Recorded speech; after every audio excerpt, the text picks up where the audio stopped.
Welcome to the losers match, the last chance qualifier of HGC 2024. The Hanzo Genji Cup continues, or starts.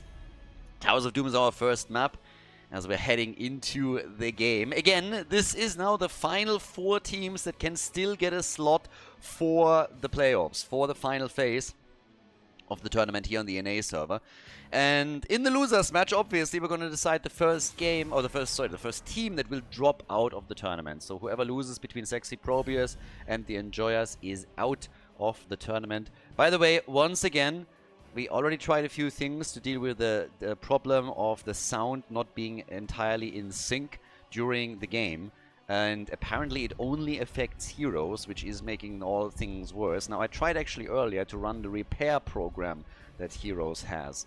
And I believe it took me 10 to 15 minutes for 1% to be achieved. So at that point I was like, alright, this doesn't make any sense. So what's probably going to happen is that after today's tournament I'm going to just uninstall the game and reinstall it, because something is definitely a bit funny there. So just so you know, sorry that that issue persists. We're going to try and figure it out. As I already said, the worst case scenario is that we have to, for my PC, my new PC to arrive, which should be in just a few short weeks. And then then I will just use the old PC for something else. But yeah, I'm trying to avoid having to reinstall every single program that is in some way, shape or form connected to a stream. That would be a lot of tweaking. Now, anyways, back to the game itself. We have Sexy Probius right now. At this point, I gotta say, they haven't really delivered yet. They haven't picked Probius yet, but I'm not mad. The reason is simple. They played Butcher. Not very successfully, but then again, who does? So they are definitely here for the fan service. I want to give a quick shout out to this team. I really like it when we have a team of players sign up for tournaments like this that just want to have some fun, that want to go up against some of the top players and enjoy themselves. And that's exactly what they're doing here. They're having a blast. You can see it in every single lobby that we're hosting. And so a big shout out to Sexy Probius. They're definitely delivering. And they're trying. Yep, they're trying to see what they can pull off here. But they are clearly the underdog. Absolutely. We got Urel as the first pick. We have Anduin together with that as Junkrat opens up for the Enjoyers. Again, the European team playing cross-server now on NA. So that's obviously a thing.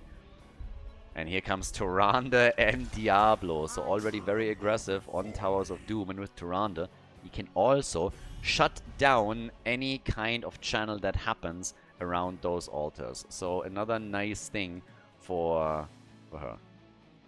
One of the things that also happened, by the way, earlier today, so just before I was about to start the stream, I looked, and all of the lights that I'm using here, which obviously have buttons and shortcuts and hotkeys being set up for, right? They just disconnected. And I couldn't connect them back.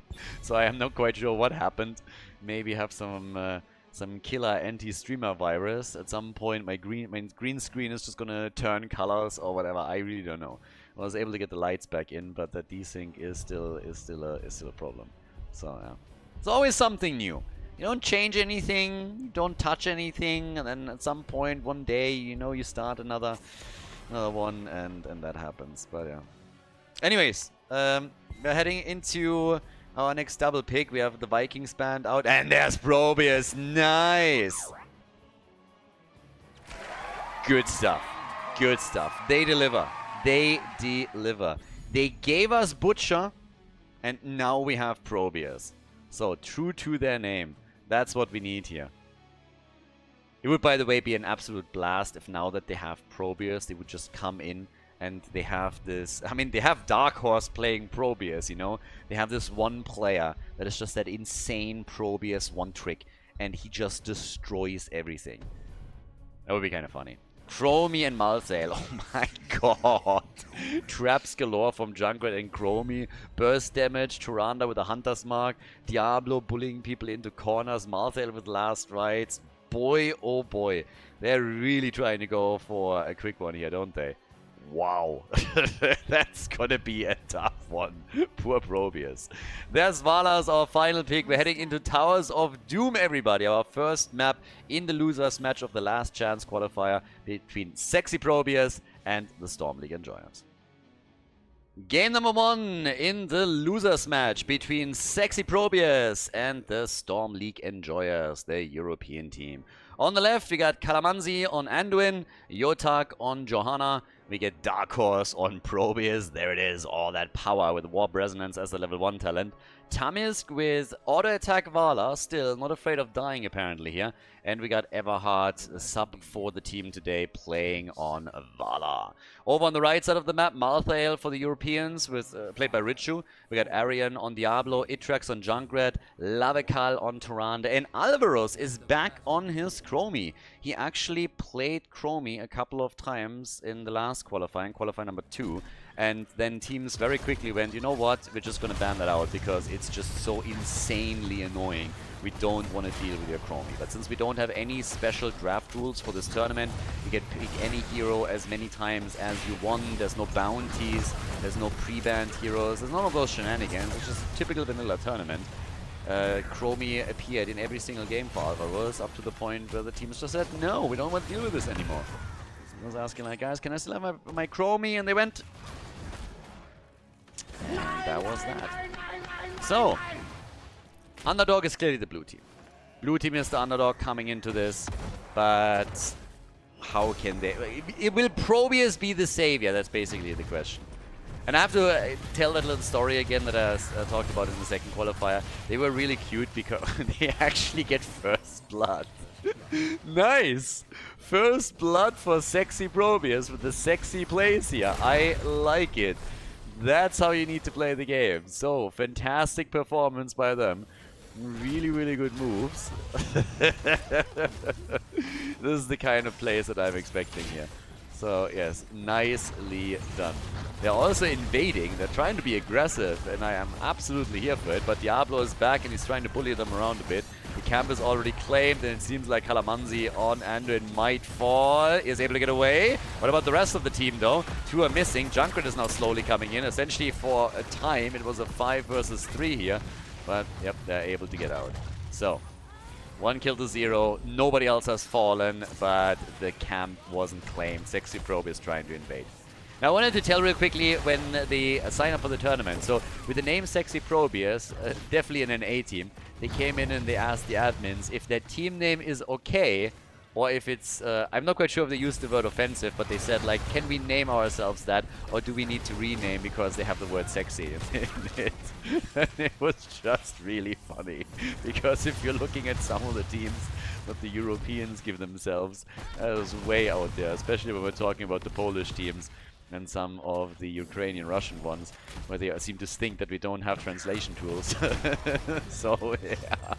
But it was kind of cute. I liked it. I mean, better ask, you know, than running into problems than later. But as is, we now have the triple altar phase popping up. We're getting on level 4, hold your ground, and that's exactly what they are going to try and do here. Hold their ground for as long as they possibly can. Quick push down at the bottom of the map as the team is getting ready for altar number 3. I would assume that the blue team is going to channel top left with Urel, and Malthael will likely go for the exchange at the top right, which puts the onus onto the blue team to push in now against their opponents to try and get the third one. Yeah, Jojo's doing exactly that. Top left, top right get exchanged as you would expect, and down here it's now all about who can set this up properly. Pylons are already in. Yeah, Probius is trying to control the space here. But the red team is not giving up on this, and Malthael is moving in. Urel didn't. Urel is still at the top. So now it's a 5 versus 4. And that forces them back. Lavekal gets the channel, and that's 2 out of the 3 altars for the Enjoyers. So yes, shots fired. Core down to 32 points. Malthael is now trying to catch up with Urel as he's back on the lane. For now in the middle. Don't have to move up towards the top to catch all of the experience over here. But the rest of the fight is just centering around the bottom of the map, where Jojo is getting a bit of a beating here. So yeah, Johanna quickly getting attacked here once again. Your attack also just now coming out. Alright, and we get with level 7 Malevolence for Diablo, Vala, 15 stacks. Not really a whole lot, but honestly, if you're playing a solo support, a solo heal Vala, then it's totally fine if you're playing this a bit slower. It's always that trade-off. You want on the one... If you die, then you at least want to stack. If you don't stack, then at least you want to make sure that you don't die so that you have the attack speed advantage and can leverage that at level 16 when you get Manticore and really put pressure onto those frontliners. Diablo in particular, of course, would not like that at all if he's just getting pelted by one Manticore shot after another. So the attack speed bonus would go a long way for them. Urel has moved into Holy Avenger after the Aegis of Light here. And yeah, with no objective up, the teams are not making too much of an aggressive move here. But Chromie has her ult now and could try and use that if an opportunity presents itself. Which so far it hasn't quite. But yeah, what else can we grab here? They are looking to see if they can maybe get another quick kill at some point. Chromie, of course, is always eager to see if there's somewhere popping their head up where she can come in and take them out. By now, though, we have the next altar also spawning, so that's the next one here. Get the altars in and try and make a quick move around that while the camp is being fought over too. Only a single kill in the game. Only Sexy Probius has gotten a kill so far. The camp is about to get stolen, though. The altar has been channeled, the camp gets stolen, and maybe now they can get Anduin. Chromie with still decent damage, but not enough to take Anduin out.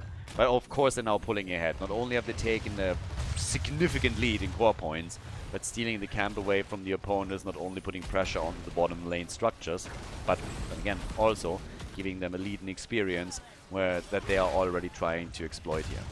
So quick attacks are coming, level 10 is about to kick in, and that's where things could escalate now.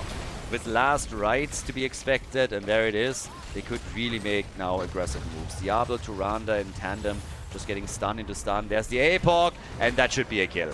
This should be 100% a kill. Riptire into Anduin's face, and that is not only a look improvement for Anduin, but at the same time, it's also his death. Anduin and his baby face. Jonna goes down too. I still remember when I watched the, wasn't it Adam Driver that played, when Star Wars happened, the first movie of this shitty trilogy that they released that ruined essentially the entire series. I don't even know what it's called anymore. But when I first saw him as a villain, I was just like, oh my god. Like that, like when he took his mask off, I literally started laughing in the cinema because I was like, this is supposed to be your villain? Really? This is the evil guy? Mr. Babyface with that voice, that's the one that I should be afraid of, that is trying to go full Darth Vader.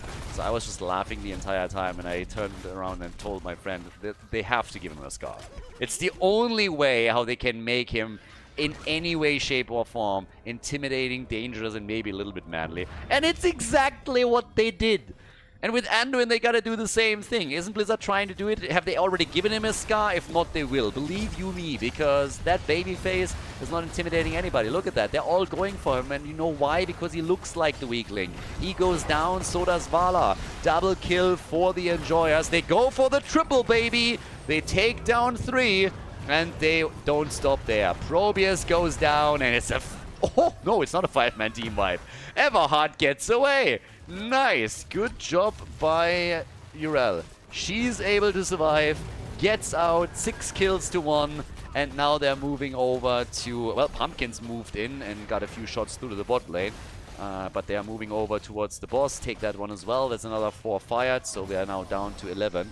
And since they're starting to take full control over these bell towers, things are just looking better and better for them, aka if the next altar phase pops up, they might be able to do some serious work here and take the opponent out. So, are we gonna get to that point? Right now we got Inevitable End, the level 13 advantage gives the extra talent. Diablo again bullying. Probius is trying to retake at the bottom of the map and bring back that bell tower control, which they are probably even able to get if they're committing here. But the red team is now defending and saying, okay guys, we're not going to give it up that easily. Instead we're going to siege up here and wait for the next objective. And the next one is a double... Oh, Junkrat. Junkrat gets murdered by Vala. That's a good one. That's the first step for Sexy Probius to take this back. With level 10 and them going for the null gate, already using that there too. Still the defense by the European team. They were hoping to get... If they were able to get one of those pumpkins through, a double altar channel with 5 bell towers controlled would have ended the game. But since Junkrat just died and the pumpkins didn't make it through, even if you get both of your altars, you're not going to be able to win the game. And now that Sexy Probius is taking back the control at the bottom of the map, it's definitely not going to be a thing. So, for now... Alvaro's hit right in their face with a heart. Johanna could have maybe interrupted it if she saw it earlier, Vala on only 33 stacks, by the way. Not a lot of auto attacks 9 to 10 minutes in. Nope. Tyrande with the interrupt. Junkrat with the same. Both of them, of course, fantastic at poking from a distance. And Vala nearly died there. Tyrande is now at the bottom of the map, giving them the first altar channel. Malthael, though, is... he's making it! He's getting out! Malthael is alive. And now Tyrande is trying for channel number 2. So, quick kill on Johanna. She's gone. That's kill number 7. Lavakal is getting the channel for them, and that will put the core down to 3 points. That is 1 pumpkin camp or another altar channel later on. 20,000 damage for Johanna, 38,000 for Chromie.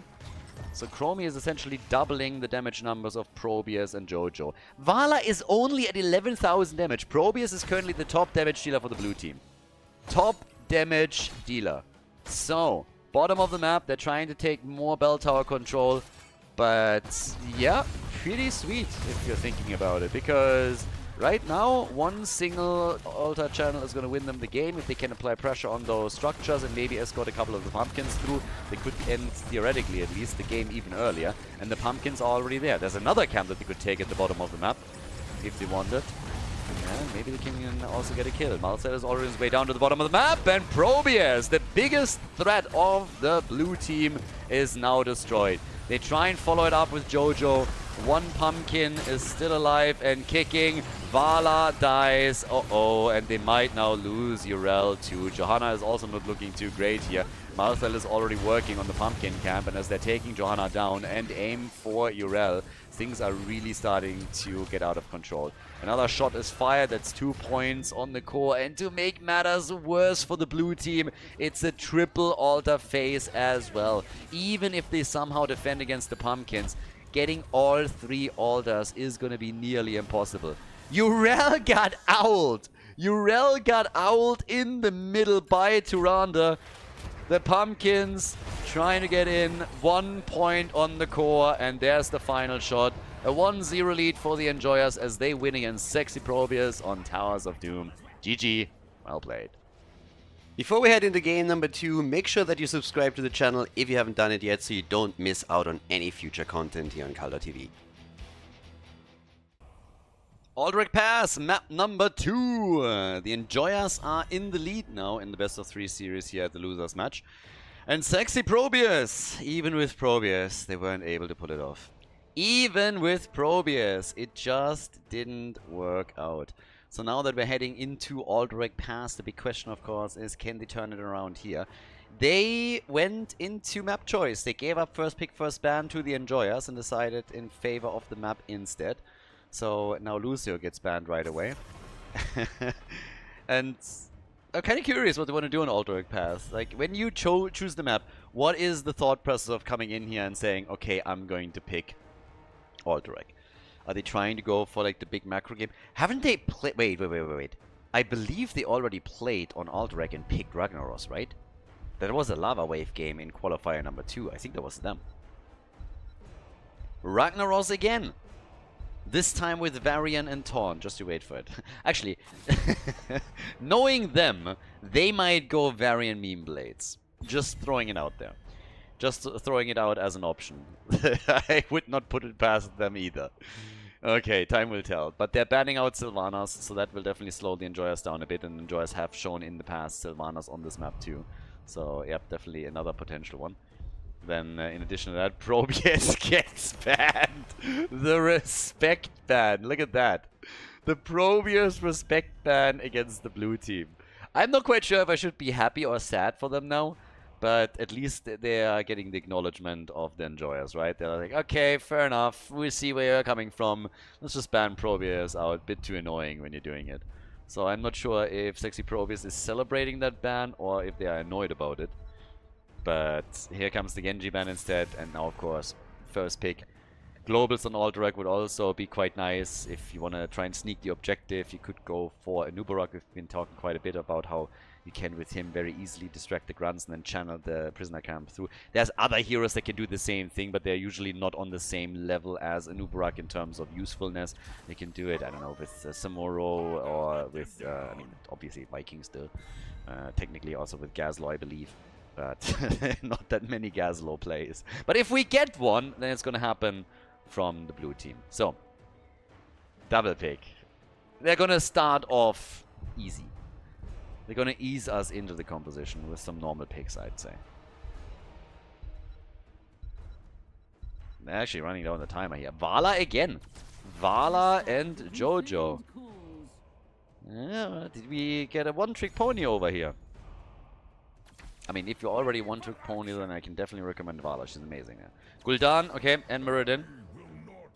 So Gul'dan for a bit more wave clear that you can easily get, and then later on you have your Horrify too, where you can start to destroy things. So much quicker pick patterns from the Enjoyers. But Vala once more. Now, is that going to be another auto attack Vala with a single support, or are they starting to change their MO a little bit and maybe add 2 supports here, 2 healers? Could have gone a similar route as we've seen previously from Squeal Team 6, who were essentially just saying, okay guys, what we're going to do is we're just going to play with Uther as a main tank. But Uther gets banned. I mean, you could have gone Uther main tank, Johanna side lane, second support. Yeah. I'm not saying it's a great idea. Could have done it. Yeah, here's Samuro and there's Rhaegar. Okay, that leaves us with Dark Horse as the final pick, who has been playing Probius in the earlier game. But you can actually do that. You could literally play Johanna on the side, Johanna, Uther, double tank, Johanna initially on the side lane, and play it like that.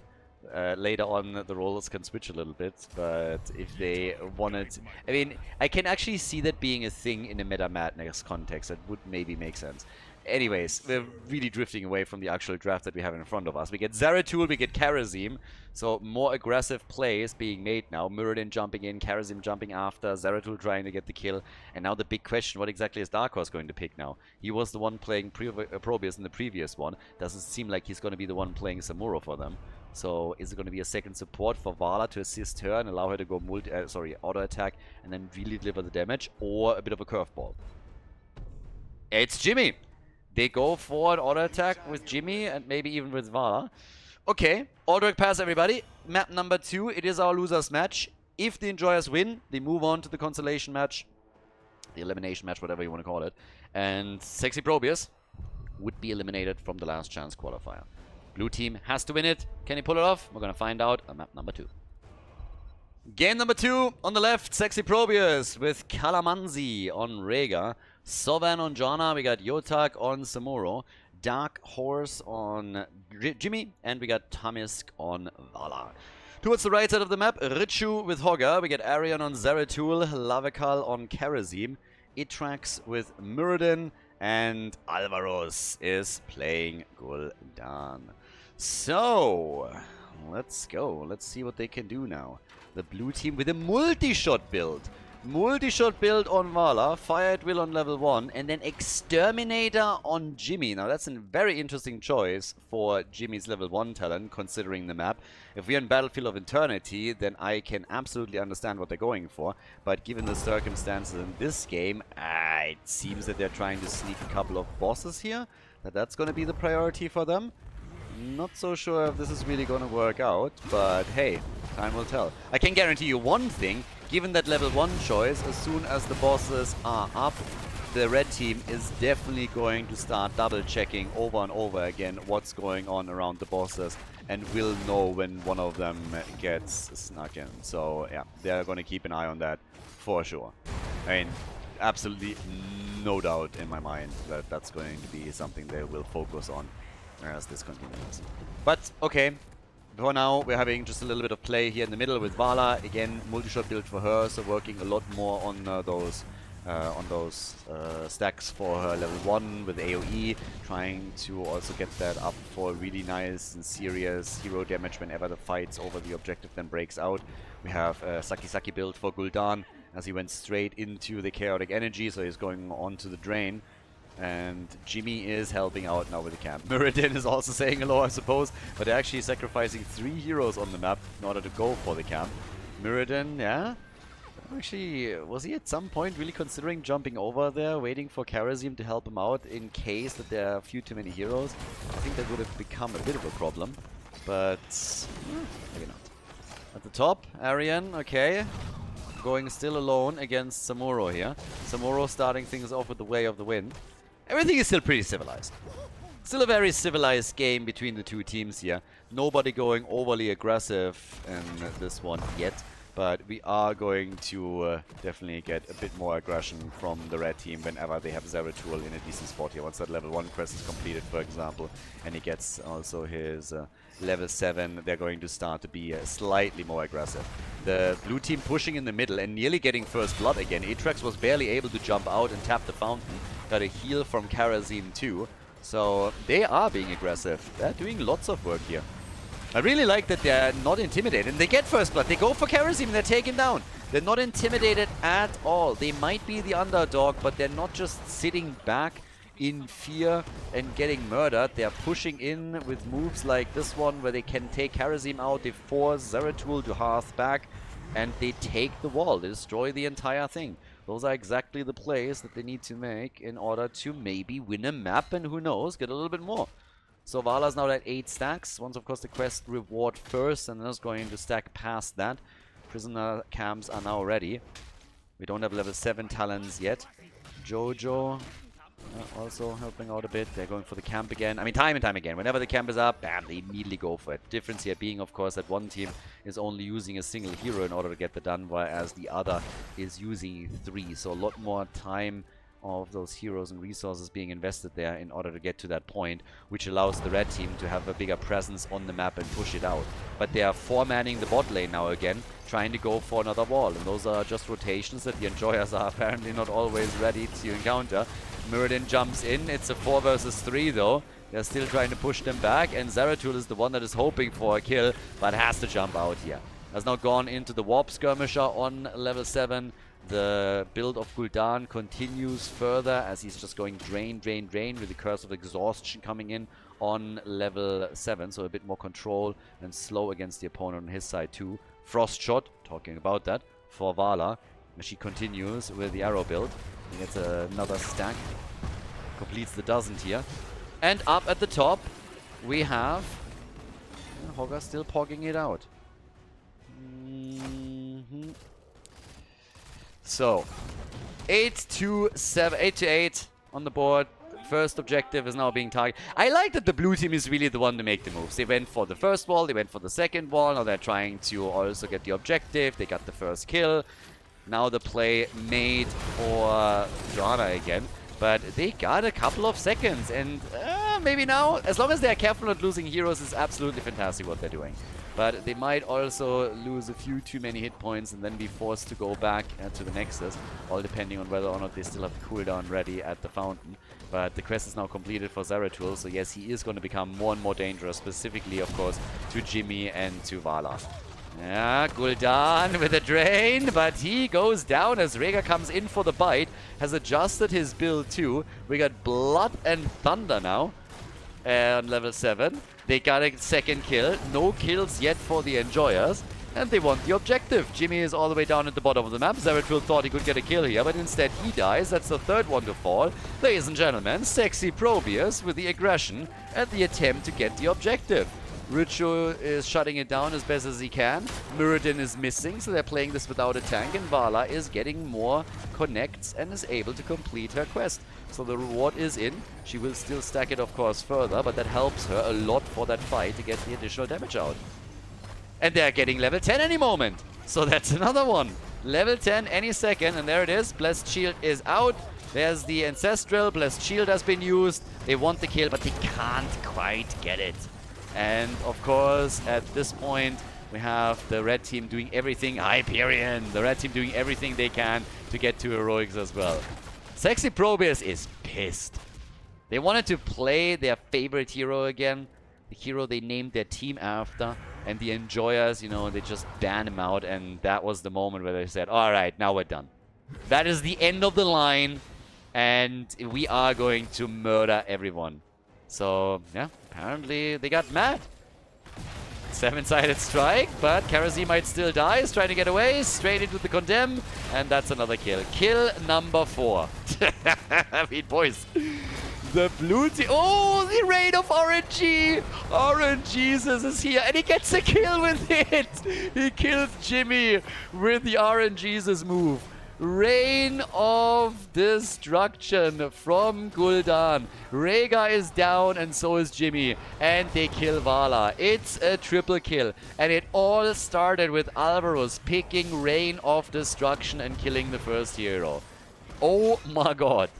Coincidence? I don't think so. Clearly the best talent in the game has just been picked and it turned the tide of not only the battle but maybe even the game. So not only do they deny the objective to the opponent, but they also lock it in for themselves. And it is all because of Gul'dan and his choice here.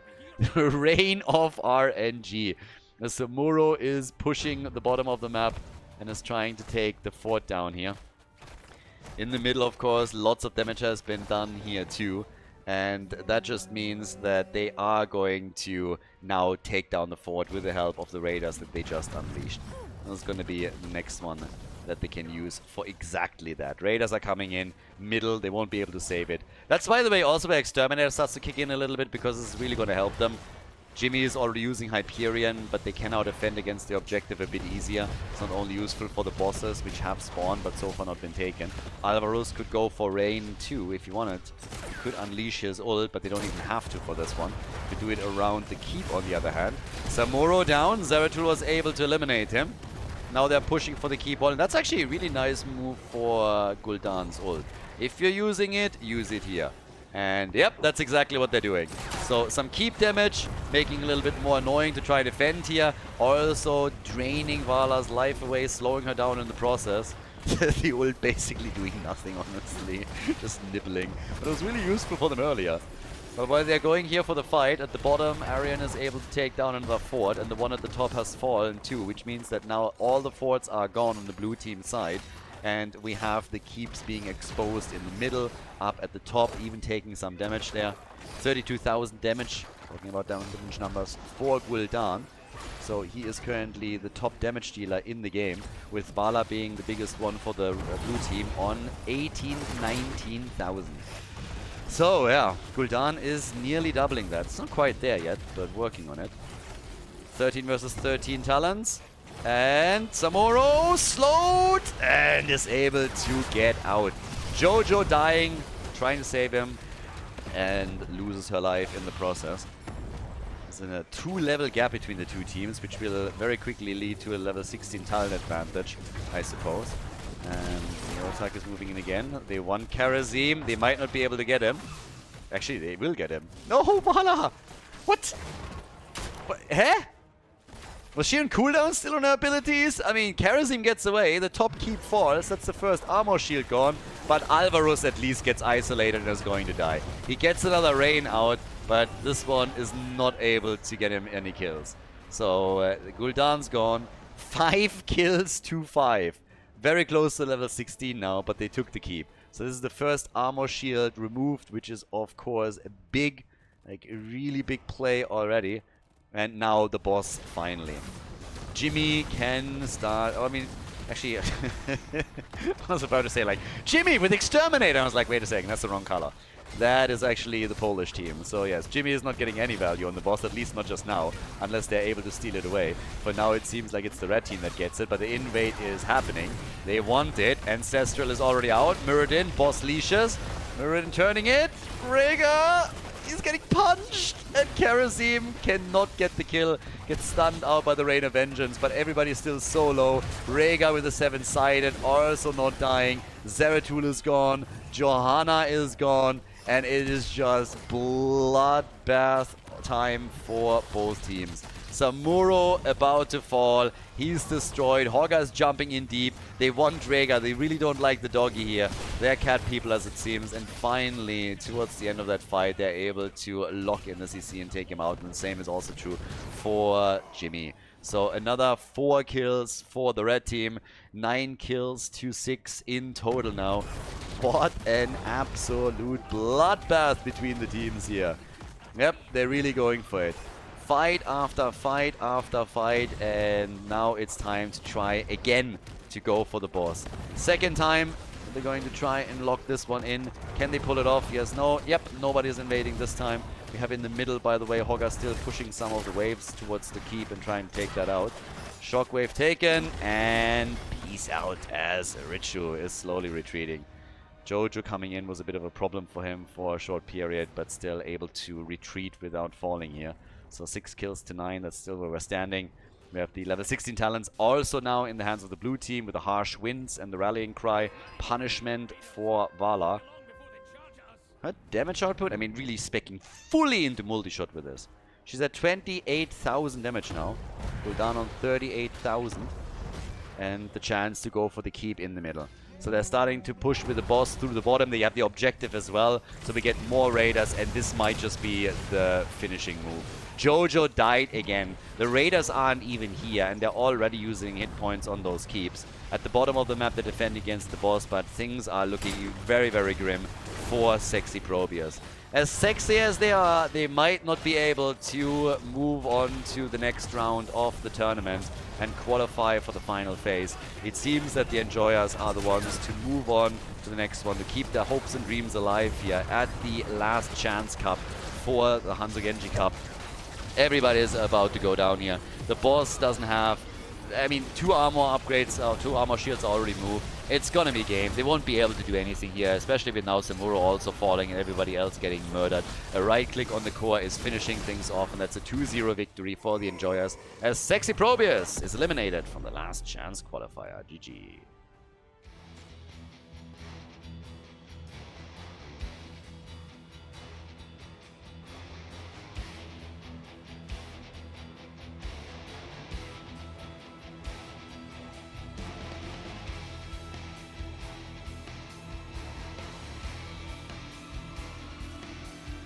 Thank you everybody for watching the video today. I hope that you enjoyed the show and the commentary.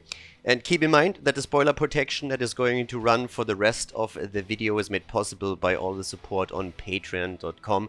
So guys, if you want to support my work, if you want to help me start new projects and keep the spoiler protection in place, please consider heading over to patreon.com/Khaldor. There's also a link in the YouTube description, and check that out. Thanks in advance, and see you guys next time with more esports coverage here on Khaldor TV. Have a great day.